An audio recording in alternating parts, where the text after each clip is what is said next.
అలాగే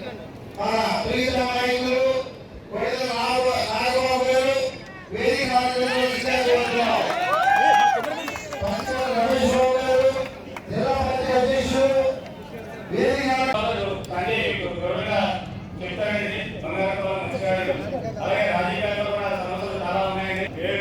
2 సంవత్సరాల నుంచి అక్కడ ధర్నా చేస్తున్నారు. మన ఈ మధ్యనే ధర్నా కూడా తీశారు. ఎక్కువ వాళ్ళు మోసం చేశారని మనల్ని.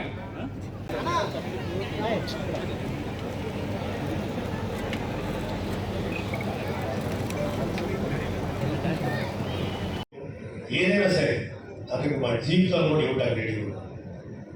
నువ్వు ఈ రోజు నుంచి ఈ పని చేయి, ఈ రోజు నుంచి ఈ పని చేయొద్దు అంటే అది తూచాలు తప్పకుండా ఫాలో అవుతారు. నేను పార్టీకి జనరల్ సెక్రటరీ అయినా బాస్ ఈజ్ ఆల్వేస్ రైట్, మన లీడర్ ఈజ్ ఆల్వేస్ రైట్. ఆయన ఎటు వెళ్తే అదే మీరు దయచేసి ఒక గుర్తుపెట్టుకోండి. ఇవాళ అభ్యర్థులను మనకు తెలియదు, ఎప్పుడు ఇస్తారు. కానీ మీరు ముఖ్యంగా అర్థం చేసుకోవాల్సింది, అధికారం మన చేతిలో ఉంటే గడ్డం గురించి అంటే మంచి నాయకులకి ఎంత గొప్ప అవకాశం దొరుకుతుందంటే సర్వీస్ చేయడానికి. అదే గడ్డం ఏదో బాగున్న వ్యక్తిగా అందరికీ సర్వీస్ చేయాలి. అలాంటి వ్యక్తులు ఎంత బలం చేయబోతుంది జనసేన టీడీపీ ప్రభుత్వం వస్తే. సో అలా కొంచెం పెద్ద కోసం ఆలోచించండి. వాళ్ళు పవన్ కళ్యాణ్ గారు లాంటి నాయకత్వంలో నేను కానీ, సతీష్ గారు కానీ, రమేష్ కానీ, మా అజయ్ గారు, నా స్నేహితులైన ఆయన కానీ, విజయ్ కానీ, చాలామంది నాయకులు మేరకు నిజంగా ఒకరోజు మనం ఇంకో 10 ఏళ్ల తర్వాత మన చిల్డ్రన్ బిడ్డలతో మనవలతో గర్వంగా చెందినటువంటి పరిస్థితి వాళ్ళు అనుకుంది. ఒక గొప్ప నాయక ఆధ్వర్యంలో పనిచేస్తుంది. తిరిగి వచ్చి వాళ్ళ తయారు అవుతుంది. ఒక అద్భుతం జరుగుతున్నప్పుడు ఎవరు గమనించరు, అద్భుతం జరిగిన తర్వాత గమనించిన ఉపయోగం లేదు. కాబట్టి మీ కళ్ళ ముందు ఒక అద్భుతం జరుగుతుంది, దాన్ని గమనించండి. ఆ అద్భుతానికి మీరు కోఆపరేట్ చేయండి.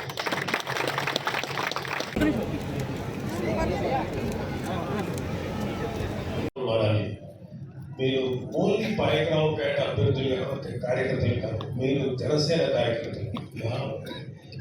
బిగ్గర ఐవి ఈగల్ ఐవి ఉంటారు. పైకి చూస్తే ఒక సమస్య తెలుస్తుంది. సో మీరందరూ కూడా ఇంకొంచెం ఒక బ్రాడ్ మైండ్తో ఆలోచించాలి. ఎందుకంటే ఇవాళ ఖచ్చితంగా రాజకీయాలు అయిన తర్వాత ఒకరికి గొడవలవుతాయి, ఏదైనా జరుగుతుంది. కానీ ఒక కాజ్ కోసం అందరం కలిసినప్పుడు కొన్ని వ్యక్తిగతమైనటువంటి బాధలు కానీ, అవమానాలు కానీ ఎన్ని ముందుకెళ్ళాలి. ఎందుకంటే మనం యుద్ధం చేసేది ఒక most dangerous enemy for the state. మన తెలుగుదేశానికో లేకపోతే జనసేనకో కాదు, ఆంధ్ర జాతికే చాలా ప్రమాదకరమైనటువంటి శత్రువు వైసీపీ పార్టీ. 2019లో 2020 నవంబర్ అక్టోబర్లో కరోనా అనే వైరస్ వచ్చింది. అప్పుడే పేపర్లో చదువుతున్నాం, ఇదిగోడలో వచ్చింది, ఇక్కడికి వచ్చేసింది, ఢిల్లీ వచ్చేస్తున్నారు. 2020 వచ్చినప్పటికీ కరోనా వైరస్ వచ్చింది. చాలా సైంటిస్టులు, మన మేధావులు, డాక్టర్లు, ఎంతోమంది వాలంటీర్స్ కరోనాని అద్భుతంగా కంట్రోల్ చేయగలిగారు. కరోనా ఇవాళ మామూలు జ్వరం లాంటి స్థితి తీసుకున్నందుకు మన వైద్యులను అభినందించారు. కాకపోతే కరోనా కంటే ముందు 1 సంవత్సరం విమర్శలు కాదు, కానీ ఒక తెలంగాణలో కేసీఆర్ గారు లాంటి మంచి నాయకుడు, సమర్థవంతుడైన నాయకుడు. తెలంగాణకి రాష్ట్రానికి ఒక చెప్పాలంటే ఆ రాష్ట్రాన్ని తెచ్చినటువంటి వ్యక్తి ఆయన, అంత పేరు వ్యక్తి. సో ఏదో కారణాలు పక్కన పెడితే ఆయన తెలంగాణ అభివృద్ధి చేశారు. అయినా సరే మ్యాక్సిమం 5 years, ఇంకొక 5 years ఆయనకు అవకాశం ఇచ్చారు. నెక్స్ట్ టర్మ్ వచ్చేటి ఆయన ప్రభుత్వాన్ని ఓడించి కాంగ్రెస్ని ఎక్కించారు. అంటే అంటే ఇంత చేసిన కేసీఆర్ గారిని ఓడించారు అంటే ఇంత దుర్మార్గం చేసిన వైసీపీ ప్రభుత్వాన్ని ఎందుకు ఓడించారని నా నమ్మకం ఖచ్చితంగా వస్తుంది. అందరూ ఒక విషయంలో కాన్ఫిడెంట్గా ఉండండి. అదేంటంటే ఆ రోజు 2019లో జనసేన టీడీపీ విడిగా పోటీ చేయడం వల్ల చాలా సీట్లు కోల్పోయారు. ఇవాళ 2019లో జనసేనకి ఎంత శక్తి ఉందో దానికంట ఖచ్చితంగా 5-6 రెట్ల శక్తి ఈరోజు మనకుంది. 7 to 8 times we are more powerful than 2019. దానికి ఒకటే కారణం, ఏమాత్రం నిరాశ చెందకుండా మొత్తం శక్తినంతా కూడా తీసుకొని తన శక్తి, తన బలాన్ని, తన ఆర్థిక బలాన్ని అన్నింటినీ కూడా తీసుకొని ఈ రోజుకి మనం పార్టీ నడుపుతాం. ఇంకొక 20 సంవత్సరాలు 30 సంవత్సరాలు నడుపుతానని నమ్ముకున్న ఒక నాయకుడి వెంట మనం నడిస్తే ఖచ్చితంగా నాయకుడు అలాగే నదులకి రక్షణ వలె రక్షణగా గోడ కట్టాల్సిన అవసరం ఉంది. అలాగే డ్రైనేజ్ వ్యవస్థ క్షీణించిపోయింది, దానివల్ల ఎన్ని ఇబ్బందులు అవుతారో తెలుసు, అది అడ్రస్ చేయాల్సిన అవసరం ఉంది. రోడ్లు బాగలేవు, ఉన్నప్పుడు ఆసుపత్రి లేదు. షాకింగ్గా అనిపించింది ఏంటంటే పాయకరావుపేటలో ఒక డిగ్రీ గవర్నమెంట్ కాలేజ్ లేదు. ఇది చాలా కాదు, ప్రైవేట్ కాలేజెస్ వేల రూపాయలు, లక్షల రూపాయలు ఫీజు చేసే ప్రైవేట్ కాలేజెస్ ఉన్నాయి. కానీ ప్రభుత్వ కళాశాల లేకపోవడం ఇదంతా చాలా దురదృష్టకరం. సమస్యలు కానీ మిగతా కులస్తుల సమస్యలు కానీ ఉన్నారు. ఈ ప్రతి సమస్యని నిలబడాల్సిన అవసరం ఈరోజు ఈ నాయకులకు ఉంది. ఎవరైతే నిలబడతారో, ఎప్పుడైతే జనసేన టీడీపీ అలయన్స్ చేస్తుందో అభ్యర్థి ఖచ్చితంగా నిలబడితేయాలి. అది ఎవరైనా సరే పర్లేదు, వాళ్ళని గెలిపించుకోవాలి. First point, Janasena TDP alliance అభ్యర్థి ఎవరు నిర్ణయిస్తారు అది ఒక ఖచ్చితంగా పెద్దలు, నాయకులు అనేక రకాల పర్మిటేషన్స్, కాంబినేషన్స్తో నిర్ణయిస్తారు.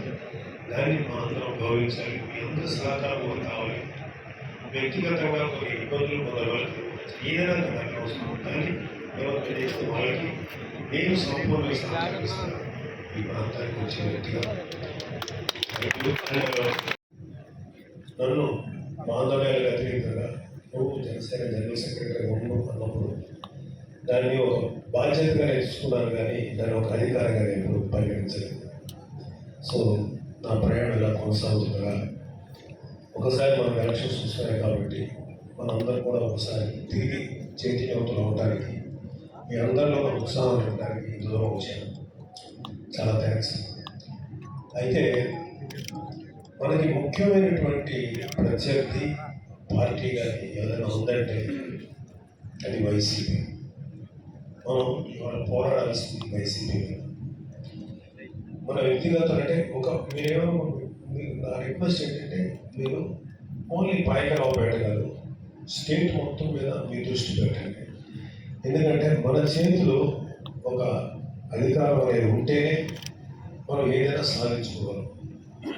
కేవలం ఒక ప్లేస్లో గెలిచో లేదా 2 ప్లేసుల్లో గెలిచో ఏమి ఉపయోగం.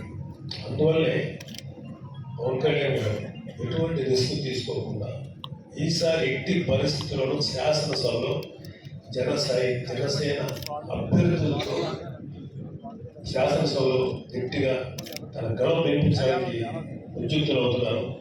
కాంబినేషన్ జనసేన టీడీపీ ఉమ్మడి ప్రభుత్వం కాబట్టి మనం ఆలోచించాల్సింది గ్రాండ్గా ఆలోచించాలి, పెద్ద మీతో ఆలోచించాలి. కాబట్టి మనకి ఇవాళ ఈ వైరస్ కంట్రోల్ చేయడానికి ఇది ఒకటే వ్యాక్సినేషన్, వేరే వ్యాక్సినేషన్ లేదు. మాకు 2019 నుంచి కూడా గమనిస్తున్నాం. ఓకే, గెలిచారు, ప్రజల్ని కన్న బిడ్డలో చూసుకున్నారు జగన్మోహన్ రెడ్డి గారు. ప్రజలందరికీ బోర్డు ఉపాధి కల్పించారు, ఎక్కడ ఎన్విరాన్మెంట్ పొల్యూషన్ లేకుండా చేశారు, ప్రజలందరూ హాయిగా ఉన్నారు. ఏ కొండలు ఏ గుట్టలు చెదరగొట్టలేదు, ఏ నీరు కలుషితం అవ్వలేదు, గాలి చాలా పవిత్రంగా ఉంది, ఫ్రెష్గా ఉంది, ఆరోగ్యకరంగా ఉంది, ప్రజలందరూ సంతోషంగా ఉన్నారు. 3 పూట్ల అక్కడ 2-3 పంటలు పండుతున్నాయి, రైతులకి వినోదంగా ఉన్నారు, భవన నిర్మాణ కార్మికులకి అద్భుతమైన సేవలు చేస్తున్నారు. ఇలాంటివన్నీ అంటే మనం అలా ఆలోచిస్తుంటే ఎదురు లేపుతారు, కలగడం లేకపోతే ఇలాంటి పరిస్థితిలో ఈ వైరస్కి ప్రమాదాలంటే అంటే ఇవన్నీ కనుక అసలు చేస్తుంటే డెఫినెట్గా ఆయన చాలా మంచి పెరుగుతుంది. కానీ ఇవన్నీ ఏమీ చేయరు, కేవలం స్వార్థం, మరి ఎంత సంపాదించుకోవాలి, ఎలా పైకి రావాలి, ఇంకా ఎలా సంపాదించుకోవాలి అనేటువంటి ఆలోచనతో ఉన్న వ్యక్తి నోరు తెరిస్తే అటు పవన్ కళ్యాణ్ గారి వ్యక్తిగతంగా పార్టీ పరంగా లేదా అటు చంద్రబాబు నాయుడు గారిని వ్యక్తిగతంగా పార్టీ పరంగా నోరు తెరిస్తే వ్యక్తిగతంగా దూషణ తప్ప కన్స్ట్రక్టివ్గా విమర్శించేటువంటి పద్ధతి. నేను కూడా ఒకటి అనుకున్నా, నేను వాళ్ళలాగా వ్యక్తిగత విమర్శించడానికి పోదలుచుకోలేదు. నేను అడిగే ప్రశ్న ఏంటంటే, పాయకరావుపేట నియోజకవర్గాన్ని వరకు తీసుకుంటే ఇన్ని సమస్యలు ఎందుకు ఉండాలి వీళ్ళకి? ఈ వైపు నుంచి ఎటువంటి ప్రయత్నం ఎందుకు లేదు? ఇదే నా ప్రశ్న.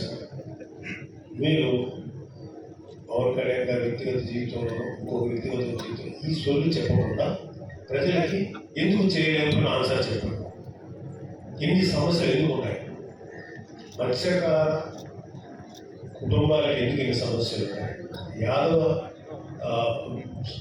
కుటుంబ సభ్యులు యాదవ ఫ్యామిలీస్ ఎందుకు ఇన్ని సమస్యలు ఉన్నాయి? కాబట్టి గౌరవ కులస్తులు ఎందుకు ఇన్ని సమస్యలు ఉన్నాయి? లేదా కాపు కులస్తులకు ఎందుకు ఇన్ని సమస్యలు ఉన్నాయి? ఎనీ కమ్యూనిటీ అంటే ఎస్సీ కులస్తులకి ఎవరైనా ఒకరైనా బాగుపడలేదు. ఎందుకంటే మనం ఎన్ని ల్యాండ్స్ని కబ్జా చేద్దాం, ఎన్ని కోట్ల రూపాయలు దాచుకుంటాం, ఇది నేను ఆలోచన. ఋషికొండ లాంటి అద్భుతమైనటువంటి నేచురల్ హెరిటేజ్ అడ్డంగా కొట్టేసినటువంటి వ్యక్తులు కోట్ల రూపాయలు, వేల కోట్లు.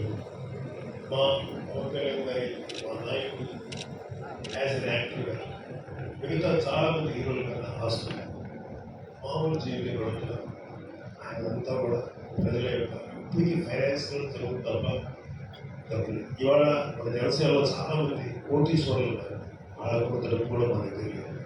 కానీ జనసేనలో మా నాయకుడు పవన్ కళ్యాణ్ గారు అంటే మా అందరి నాయకుడు పవన్ కళ్యాణ్ గారికి ఉన్నది ఒకటి ఐడియాలజీ, ప్రజల కోసం నిలబడాలని తాపత్రయం. అందుకని జనసేన ఈ రోజు కూడా అవుతుంది not with money only with ideology.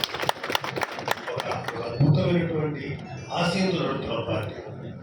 ఇవాళ డబ్బుతో పార్టీ నడపాలంటే ముఖేష్ అంబానీ లేకపోతే అదాని టాటా అందరూ వేల కోట్లు లక్షల కోట్లు మరి వాళ్ళు ఎవరు నడపలేకపోతున్నారు. ఒకే కొంతమంది నాయకులే ఉంటారు ఆ పార్టీని ఉపయోగిస్తున్నారు.